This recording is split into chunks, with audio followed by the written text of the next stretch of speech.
Jaa, väga valmis. Vorm on väga hea ja juba väga ootame soojendust. Ma päris närvis olen. Mul siin käed on higised üle pika aja.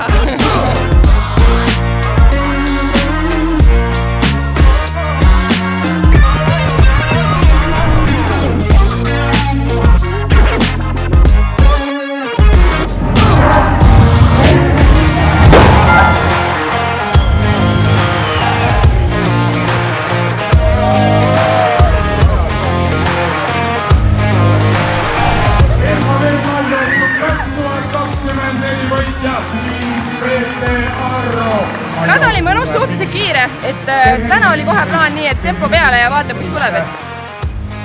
Väga kuumalt, aga väga ägedalt ja no vaadake seda medalit.